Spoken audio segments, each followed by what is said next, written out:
I think I cultivated a studio that of people that just expected to do lessons year round because I weeded out people that didn't want to. And I was really upfront, and I would bring a lot of people in either at the beginning or into the summer each year. And over time, this just got easier and easier and easier.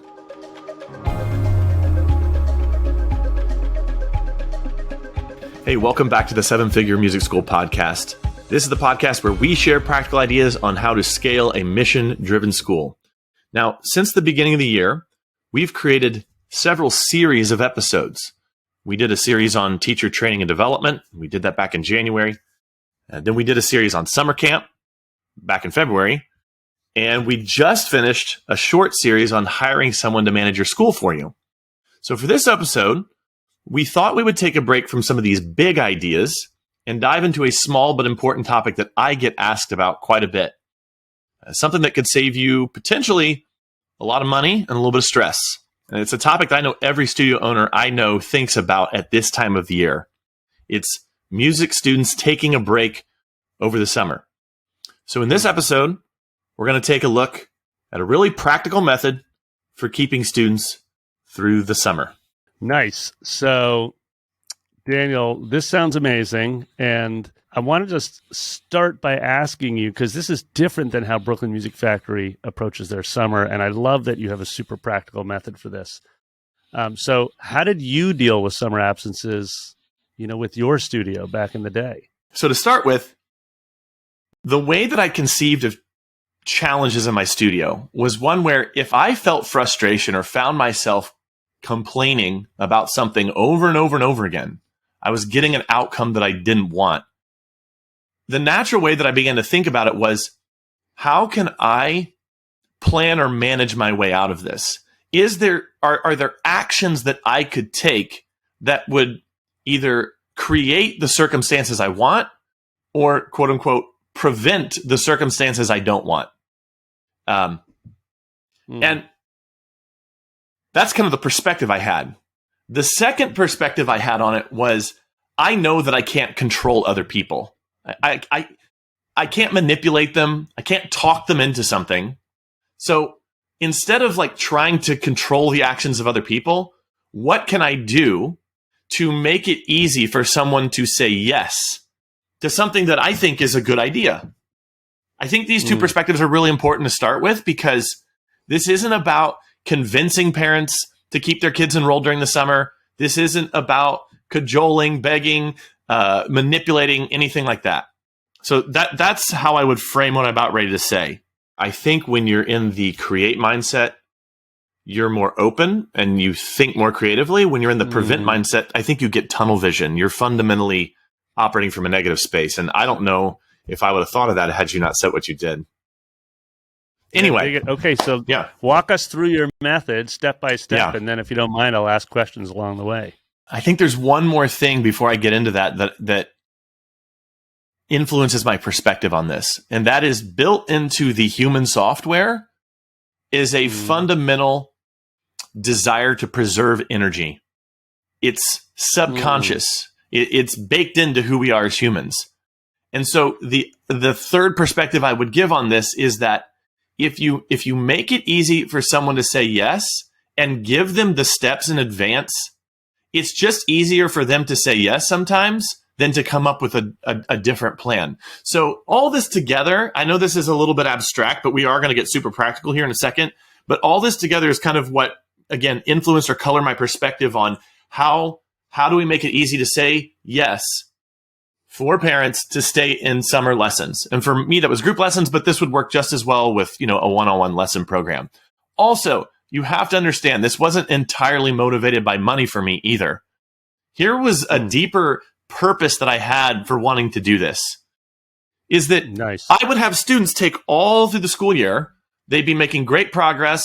They would have really good, they'd be having really good results. And then we get to summertime, parents would stop for a couple months. We come back in the fall, and now I'm remediating for a month or two, and we're building that momentum up again. And it sometimes felt like it wasn't until October, nearly the Thanksgiving break, that we were kind of banging on all cylinders again. And there was a frustration point for me as a teacher in this just taking a break. Another thing, I never took a break as a musician for the summer. We referenced this in the camp episodes. There's no such thing as taking time off as a musician. So if you're wanting to build a child's identity around music, I think there's a way that you communicate this that isn't like, hey, the policy says you can't take the summer off, isn't nearly as powerful as laying out a vision for a parent as to who their child's new identity is. And I'm going to get into that probably more later, but you got to communicate in such a way with parents that it isn't just about dollars and cents. Because for me, it wasn't. There was a lot that went into this. Yeah, it was a small part of it, but there was a greater frustration around just, here's this student I really, really like, and what, they're going to be gone for a couple months, and then they're going to come back, and I'm going to have to be reteaching things and all this sort of thing. No, I don't want that. Because sure, I could go market and replace that child for the summer. I didn't want to. I wanted to work with that child, not a new one. When we stay student focused and family focused, and what they have the potential for their journey, they have unlimited potential, of course, and you're describing your belief in their potential. And when you say things like, now we have to spend 2 months rebooting, or as you put it, getting back to all cylinders hitting, it's important for us to discern the messaging there. It's actually not about you as a frustrated teacher, right? If we start talking about how it's difficult for us as teachers or school owners, dollars and cents is like school owner language. Frustration for teachers is teacher language. If we start talking in those ways, then you're back to the parent they don't have any reference point. They're not a teacher. They're probably not a business owner, right? So they can't reference those. But if you talk about their child and their potential, and as you put it beautifully, dude, you said identifying with the child's new identity as a year-round musician. I think you're going to get to this in your steps, but that's such an important line to draw. Yeah. In the messaging piece. It's like, keep it about the student's potential and your belief in them. And our parents, these families we've developed relationships with, are much more likely to listen. I love how you point out that, of course, it's frustrating for you as a teacher. Yeah. You're like, I don't want to have to go back to those same chapters again and relearn that material. But the actual method, which I think you're about to outlay, you're talking about your motivation, is around communicating the opportunity for the student. Yeah. As a final thought on that, there's concepts that we often reference in this podcast, and they are larger themes that have gone across these 60 plus episodes that we've done. And I think this is one that's really important to me, and one that I really want everyone listening or watching to really wrap their mind around. And that is, if you really want to be successful as a business owner, you have to have the humility to lay down your perspective, to not deny that you have a perspective, but always see it through the eyes of the people that you're serving. Your messaging will be better. Your marketing will be better. The experience of owning your school will be better. You won't feel as confused as to why people are doing the things they do. So yeah, lay down your perspective, pick up theirs, start seeing it through their eyes. That'll really help you with the messaging of this. And I think with saying that, I think that's all I have on the abstract / introduction to this idea. I think we can get really practical now and talk about a way that not only do I use in my school, I've taught it to a lot of school owners, from single teacher studios up through schools that have dozen plus teachers. I think this is something that every school can do and see greater attendance in their summer lesson program. You want to hear it? Lay it out for us. Okay. Let's dig into the details here. Yeah. So this is super practical. So step 1, open Google Forms. Okay. So keep it easy, keep it cheap. So all jokes aside, here's kind of the strategy, if you will. What I did every year, late spring, usually about a month before school let out, I would send out my summer survey. And the summer survey was a Google form, and I did a couple things. And, even in the show notes of the show, I might just give a link to an example of what this looked like the exact questions I asked and all that I would send out an email to everyone in the studio, and, it'd say, hey, I need you to fill this out within the next 7 days. This is due by, May 8th or whatever it is. First page was simple information: name of student, current address, current phone number, just to make sure I had my records up to date on that. Any new medical information I should know about, allergies, asthma, that sort of thing. I want to know that stuff. So simple first page. Second page, pick a slot to take lessons over the summer. Now, since I was a group lesson studio, I would in advance choose where my group lesson slots would be. So literally the second page of this form would be Monday, and then I'd have all the slots. Tuesday, all the slots. Wednesday, all the slots. Now, if you're running a private lesson studio, this could be a little more challenging. You have a couple options. You could do this by teacher. You could do this by well, actually, it really would be by teacher. I think there's several different ways you could do it, but it would have to be by teacher because that student isn't going to a new teacher. Potentially, they're just working with that teacher. So you'd want to meet with your teacher in advance, figure out what their summer schedule will be, the slots that they'll be available, and then make that available to each person. It's a little bit of work, but worth it, if we're going to prevent a mass exodus from the studio in the summer. I'm not going to get into the weeds on that. I think you'll see the example and it'll make sense. Go ahead, Nate. Yeah, Daniel, I was just reviewing some past summer lesson notes in BMF, and the step one for us was always we survey our teachers available. We do the same thing for camp. Like we just completed that now, and it's late January, early February. So love that. That's like a 0.5 step. Oftentimes I'm like 1 through 5. Hold on, I needed a 1.5. Right. The 0.5 is if you're a multi-teacher studio, then be sure to survey your teachers on their summer availability. First. Yeah. First. Okay, good. Now we're okay. Cool. I love it. So I love the simplicity of the Google form. Yeah, I have the schedule. And what I say on there is pick all of the slots that you would be available, not just the one you want. Pick all that you would be available for reasonably. And then this is critical. This is very strategic what I did next. Underneath that, I put a open text box, a long response answer. And it said, if there's any particular slot that you want most, indicate that here, period. Or if you have any other messages you want to share with me, share those here. Any other notes or something like that. I'm going to explain why this is so important in a minute. But that ends the second page.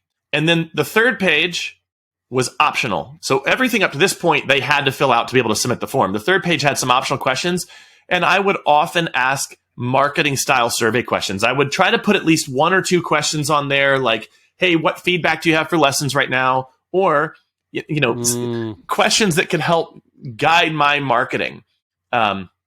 Is there anything that, I would try to come up with creative questions, like if you could give yourself advice about your child taking music lessons, you could go back in time. Like, what advice would you give yourself before they began? Like, just stuff like that. It was a way to draw the thinking of the parent out. And I tried not to ask yes, no questions. I would ask questions that would make them think or that were a little bit unusual. And it would just help me see into the mind of the parent. And then I could use that for like writing headlines, coming up with ideas for ads, for all kinds of ads. So that's the end of the form. I think another good question to ask on there would be, what questions would you have for me as the teacher? Like, what are you confused about in lessons right now? So I think there's all kinds of questions you can ask parents on that page 3. Yeah. Now, before I get into like deployment and what I did with all the information, I want to jump back to that strategic question I had on page 2, because this is really the crux of my quote unquote method for keeping kids in lessons for the summer. So if you recall, I send an email out. It's very simple. And it says, hey, we're getting ready for the summer session. There's a quick survey I want you to fill out so you can pick your summer slot. Click the link below. I need this back by May 8th or whatever it is. It's about a month before my summer lessons would start. Based on our school year calendar here, that was usually the bridge week between May and June.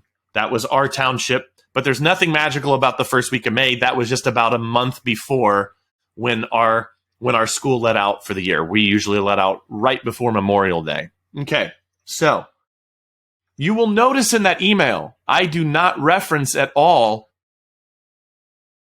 I don't say anything like, also, if you don't plan to take lessons this summer, let me know. I don't say that in the email. I never say that in the survey. That box where I said, if you have any additional notes for me, leave them here. And what would happen is parents would leave me a note there that says, I don't know if we're going to take lessons this summer because we're going to be gone here, here, here, and here.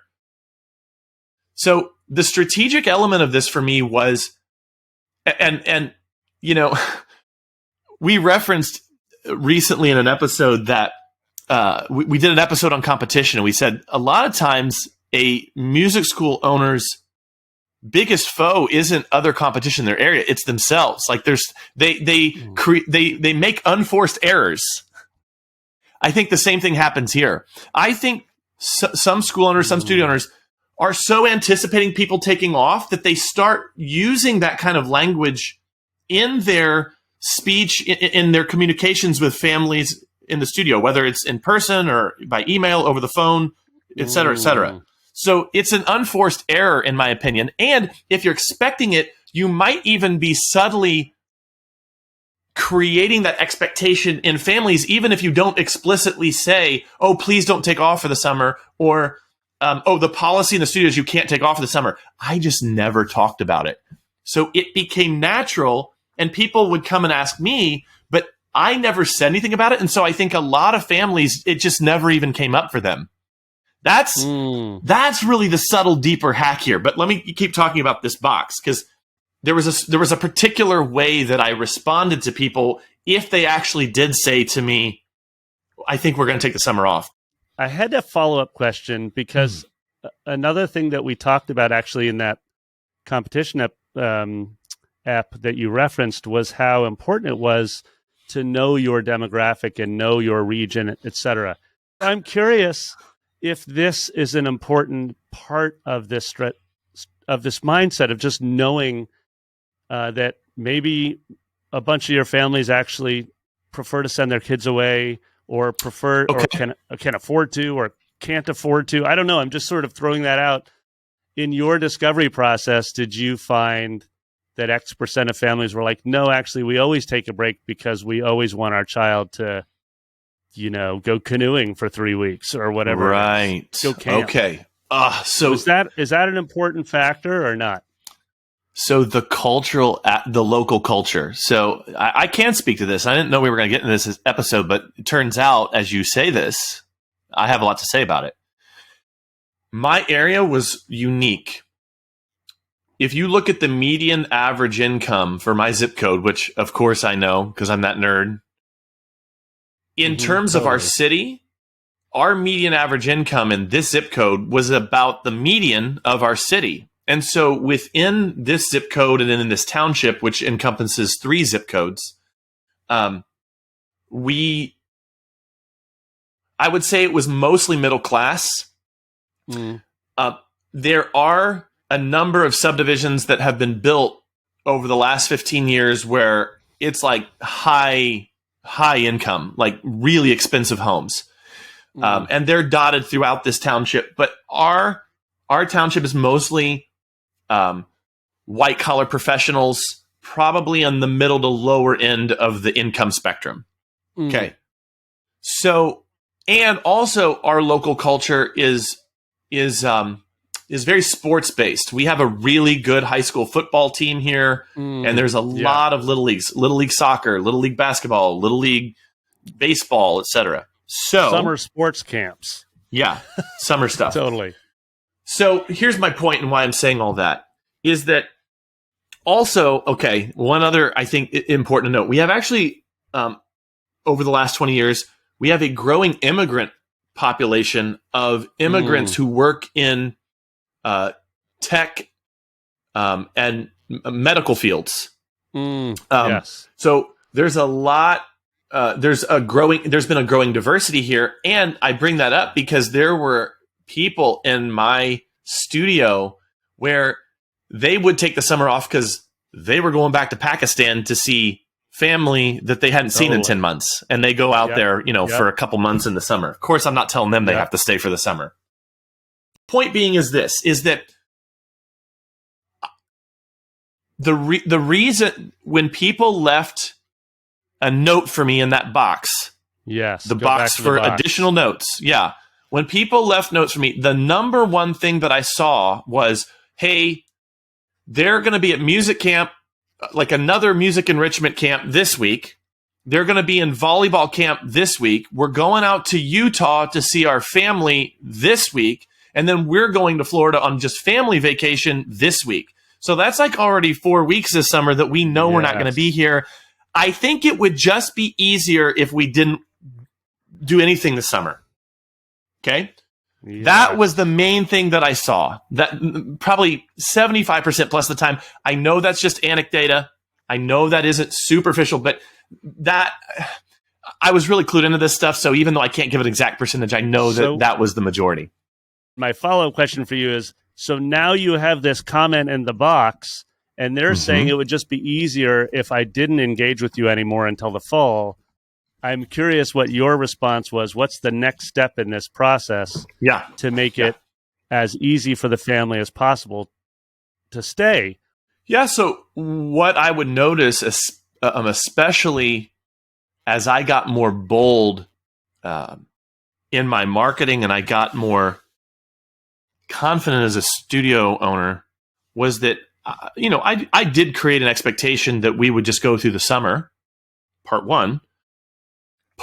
So by doing it this way, what I found was I didn't have a lot of arguments or conversations to have. So in other words, to me, the perfect solution is one where the problem doesn't even present itself. So as opposed to having to play defense, by doing it in this method and by creating an expectation that this is a year-round studio, I didn't have a lot of conversations to have. So that's what I mean by a good offense versus playing defense. Like I wasn't having to argue with people for all the things that I did to just prevent the argument from happening to begin with. That's what I'm saying. But for the people who actually wrote in the text box, we have at least 4 or 5 weeks where we know we're not going to be here. I think we'll take the summer off. This is how I would respond to them. I would respond in a very particular way. And this is the thing that I've, taught to other schools and they've reported back to me like, wow, that actually really did work, along with the other mindset changes you gave me about all this stuff, the stuff we talked about at the outset of the episode. So what I would do is I would write that family back. I'd send an email and I'd say, hey, thanks for letting me know. It sounds like Sarah's going to have a really exciting summer, but I don't want Sarah to lose momentum on her lessons. And then I would kind of, write a paragraph that would be reminiscent of what I said at the front of the episode. And that paragraph would contain things like, she's made a lot of progress. What I've noticed is when students take time off, we spend the first half of next semester just remediating them, getting them caught back up. We often have to do review, old songs, and that's okay. But I have some ideas as to how she could not lose momentum. So I would use that phrase a couple times in the email, not lose momentum. Something about that phrase was kind of magical. I would actually even use it with families in person. I think they would just understand that. And now they had this phrase that they latched onto. Oh, I don't want them to lose momentum. So instead of launching into a long explanation, instead of like telling them what the policy was, instead of, again, no begging, no threatening, like nothing like that. It was, hey, this is about them. And it's true. They would lose momentum. And there's this phrase now that they can latch onto as a thing they don't want. Because now I can wrap into it like, this is a waste of their time. It's a waste of your money. We're going to end up having to remediate at the beginning of the year. Tell you what I'll do. And so these were the options I'd give. Now, one of them, for those who might have been listening, around episode 57, I think it was, I did reference this a little bit in our Selling Out Your Summer Camp. one of the things I did was offer these book blast weeks where current students could come and take their entire summer in 1 week. So it became less about filling my summer camp and more about just giving parents, this is huge, everyone, giving parents options in the format with which they wanted their child to take the lesson. To me, the summer camp wasn't primarily about, ooh, I want to have a successful summer camp. It was, this is an additional formatting option for parents, especially parents of busy families. Like, you can do your lessons week to week like normal, or do you want to come to an intensive week? They'll actually probably get even more value out of that than just coming week to week. This is a unique opportunity for them to like be immersed in music for 1 week. Kids love it. They get prizes, games. We do super bucks, all this sort of thing. So that's like my coda on all the camp episodes we've been doing over the last, we did. That's kind of the coda on that. This like is the full perspective of why I initially started Book Blast camps. Wasn't just so I could have a summer camp. It was to solve the summer problem. So that's one answer. I'm just thinking out loud here, but you're kind of making me. It's your initial comment of just being humble as a studio owner and being like, "Oh, wait, dude, I've been doing this for 13 years with BMF, and I've been missing this beautiful opportunity you're describing right now." Any follow-up thoughts on that? Oh, absolutely. And before we hit record, we said we weren't going to do another camp episode, but I think actually this is important. So we had Pira on, your camp director and co-founder of BMF, on episode 59. And when we were conceiving of the camp series, we were conceiving of, hey, let's talk marketing, let's talk pricing, and let's talk content. And Pira kind of filled that slot for us in terms of content. You and I really didn't talk that much. This might actually be a good place for me to actually follow up and give an alternate conception of what that summer camp could be. Because even right now, there are some studio owners that I'm working with that, because they've heard those initial camp episodes, they came to me and said, well, should I be doing a camp too? And I'm like, okay, first off, slow your roll and don't distract yourself if that isn't going to be really important to you achieving your yearly goals. So, and I would say that's everyone listening too. But secondly, Pierre and you have created a much more creative, robust, inventive camp than I ran in my studio. Now, doesn't mean I couldn't, because we ran the Piano Express summer camp long before I did my Book Blast camps in the studio. And the Piano Express summer camp, that was really creative, inventive, big. We were building a big thing. The Book Blast camps for me, I really like your phrasing of instrument intensive. That's really what it was. And admittedly, it is easier to run group lesson style, but I'll even tell you, I wasn't fully group lessons until like 8 years in. And I'd been doing Book Blast camps long before I was fully group lessons in my own studio. I would have private one-on-one students come to my Book Blast camps in the summer as a alternative to taking private lessons through the summer. They would come to this instrument intensive. It was 2 hours a day. And 1 week was about the cost of was about the same cost as taking lessons over the summer. And so they'd come, and I did them some years 2 hours, some years I did them 2.5. I think even 1 year I did it 3 hours. I was testing and I was doing different price points. And I figured out after a couple summers of experimentation of like what the best was. I know I'm kind of rabbit trailing there. Let me get back to the main point. Idea was that kids would come, they would be immersed in lessons, and I mostly just kept their hands on the piano for a couple hours. And because they were doing all their practice there with me, because we were focused, we would run the hour as, practice, games, more practice right there, break. Next hour, practice, games, more practice, break, or done for the day. And then for the years I did it a little bit longer, I would maybe do like another game at the end or something like that. Point being is that if you're thinking about summer camp and you're thinking of it primarily as, hey, we got to do a bunch of advertising and get a bunch of new families into the studio, and we got to, oh man, that sounds really, sorry, this is Daniel speaking. That sounds really hard. That's not how I thought of summer camp. Summer camp for me primarily was, okay, I'm providing a different formatting option for people in the studio who are going to be really busy this summer, and they can either optionally choose to just do this thing, which is what I put in that email. That was the first thing. Hey, let's do a Book Blast camp.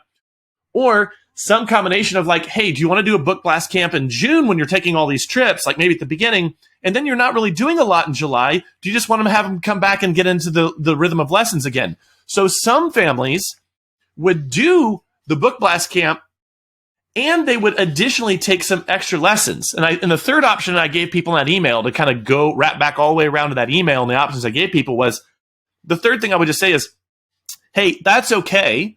Maybe we do this instead. Let's just pick your dates this summer that you're actually going to be in town.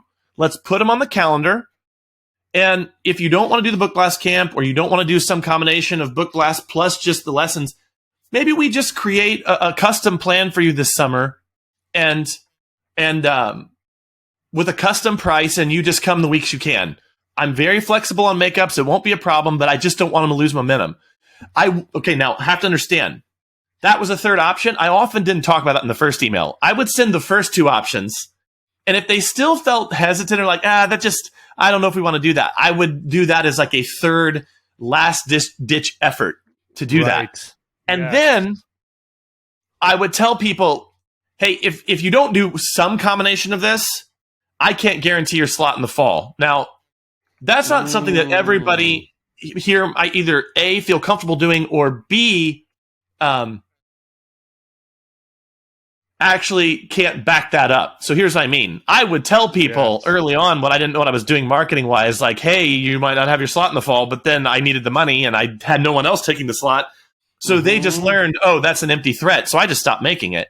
Which, by the way, I didn't think of it as a threat. It was just, I was like, oh, please stay in the summer, Later, it actually got to the point where if someone quit, I could usually replace them within a week. And so I would just let people know, like, hey, if you give up your slot for the summer, I've already had a bunch of people reach out that will take that slot. So I think it would actually be, I really want to keep working with them. So which one of these do you want to do? And they would just do it, So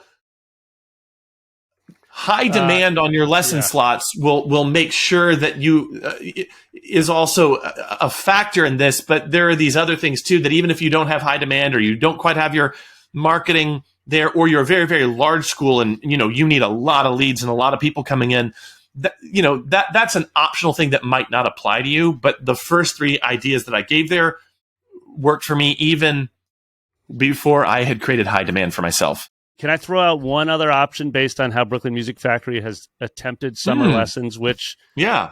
And I'm going to give a fourth option here from the BMF perspective, which is we always do, and we've done a couple of episodes on re-enrollment. So as you know, Daniel, we treat April and May about filling the fall schedule. Yes. And it occurs to me that we could actually have a prequel to this re-enrollment, which is all about summer. And the fourth option is, if you're not able to commit to an instrument intensive at BMF or a customized private lesson package with Ben or whatever, whomever the teacher is, then we need you to commit to your slot for the fall.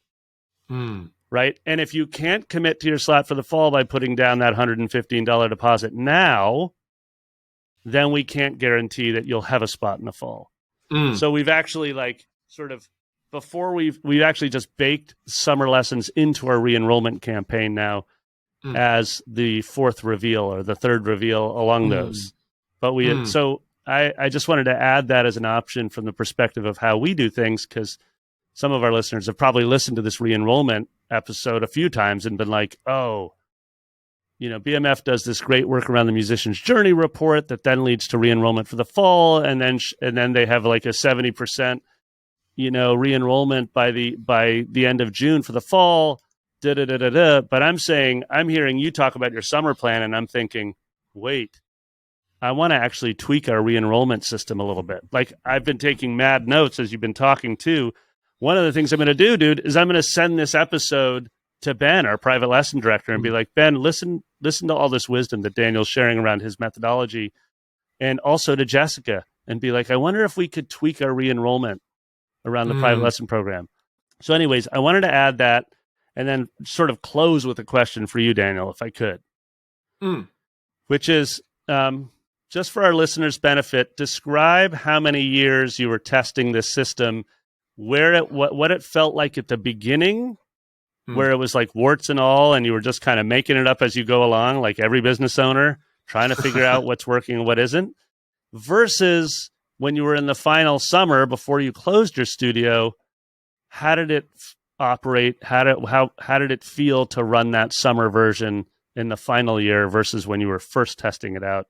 Can you give us just a sense of the number of years that you evolved this and what it felt like from beginning to end?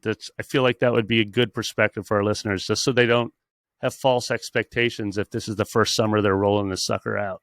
Right. So I don't know if I could identify off the top of my head the first year that I ran my summer survey. It probably was fairly early because I had to know where students were going to be for the summer, and I just needed that information.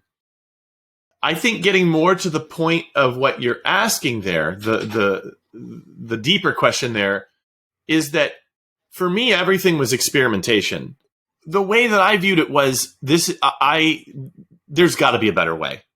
Yep. And so for me, when it came to studio policies or trying to manage out some of these issues or problems, I thought about it very much the way I thought about teaching some of the harder musical concepts to kids.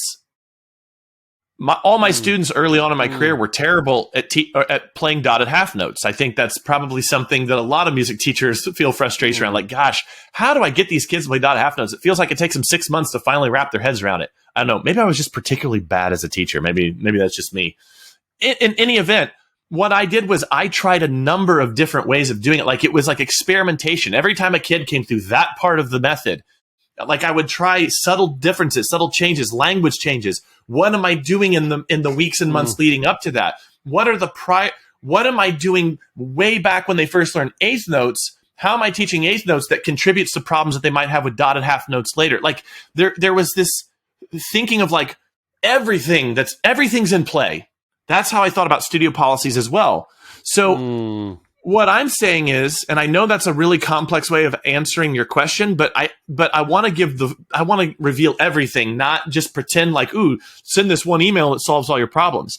For me, it was, what's the nature of the relationship between the family and me? Like, what's the frame? Who actually has not the upper hand, but what's the nature of that relationship? How am I introducing concepts to families in the studio? How am I helping them deal with change? How do they see me as someone that they fundamentally trust, or am I just like a commodity in their life? Are they happy that they're here? So like all of that gets baked into it. And then when it comes down to how I actually did this method, what happened was over the course of, 3 or 5 years, like I changed and experimented with the ways that I introduced it. And I eventually came to this way where it was like, oh, wow, that was really good. But you have to understand too, that during that time I was getting better at marketing. I was increasing demand in my studio. So my frame as the studio owner was one of, oh, would you please stay here, to like, hey, I'm sorry, but like, if you guys don't do something this summer, like I'm going to fill the slot. So it is, oh man. So it isn't just like, again, hey, take this email, solves all your problems. There's some other things going on beneath the surface that also drove how I did it and drove the effectiveness of it. So, okay. So I want to put a button on it in terms of, I want to marry your method with your mindset. Dig that. Yeah. So the mindset I hear is one that you talk about actually quite a bit in some previous episodes, which is that you're in a growth mindset. So I hear the mindset piece, and then you've just given us, honestly, Daniel, a really pretty simple method, right? And you've even given us very clearly the options based on what parents, how many parents respond to this Google form and in what way, right? So I guess my last question is just, is there anything that you failed to mention that you'd like to close with around this summer retention methodology and the mindset that goes along with it? There is one thing. I was thinking about this as we unpacked all this and probably looked at this in a lot more detail than I really anticipated. I thought this was going to be like a 20-minute episode. So did I. Sorry about that. Yeah, no, it's no problem. And so let me give this one other kind of nugget of wisdom, like a different perspective on this. Before I do that, let me just briefly recap. 1, get into the right mindset about what you're trying to do here. Understand your reasoning for why you want students to say if it's or stay for the summer. If it's just, oh, I need the cash, not as effective as thinking about how you can serve your families. 2, plan out the calendar for this. 3, make your form. 4, deploy your form. 5, respond to families. 6, make your schedule for the summer. 7, see how the families that you did need to respond to your response. And, and I think you kind of have gone through this process. But here's one other thing, that if you haven't done things this way in the past, there might be a little bit of a hidden surprise here that I discovered after I started doing it this way, is that because of the strong stance I took on this, what this would do sometimes is surface for a family something subconscious or deeper that was going on, and this actually caused people to quit. So as opposed to like, oh, we'll see you in the fall, and you being in this position of like, oh, I guess they're coming back in the fall, this would actually just force a family's hand. It might force them to have a conversation at home away from you, from like, okay, well, do we want to do this book blast camp? Mom and dad start talking and they're like, you know what? I just don't know if we're feeling piano lessons anymore. We're fighting with Johnny all the time. Maybe we should just stop. So what this actually caused sometimes too was for people to just get really honest about themselves or about their lesson experience. And I would have a small group of people quit right in the school year because I had such a strong process to put people through that it forced these conversations. And then I would just replace them with people right there at the end of the spring, beginning of the summer. And get this, who are the kinds of people that will start lessons in the summer? I'll tell you who. The kinds of people that will take lessons next summer, and the summer after that, and the summer after that. And what happened over time was that I think I cultivated a studio that of people that just expected to do lessons year round, because I weeded out people that didn't want to. And I was really upfront, and I would bring a lot of people in either at the beginning or into the summer each year. And over time, this just got easier and easier and easier. So that's like the deeper long-term implications. And, on this podcast, we try to go beyond surface level. And I have thought very, very deeply about this. And I hope that, like, with that little extra nugget of wisdom there at the end, like it gives you a different perspective even on everything I've said for the past, how many ever minutes we've been doing this. Just like, oh, interesting. So it's about creating a long-term expectation. And even if I have that long-term expectation, it might attract other people who are kind of in alignment with me on that. That's really cool. Like, that's certainly another ingredient in this recipe of a studio that was really unstressful to manage when it came to wanting to have a certain experience in my career. Yeah, I love that last comment. Daniel, thank you so much for the method, the mindset. You've certainly got me to think actually a little bit differently around summer. And right now it's February 17th when we're recording this.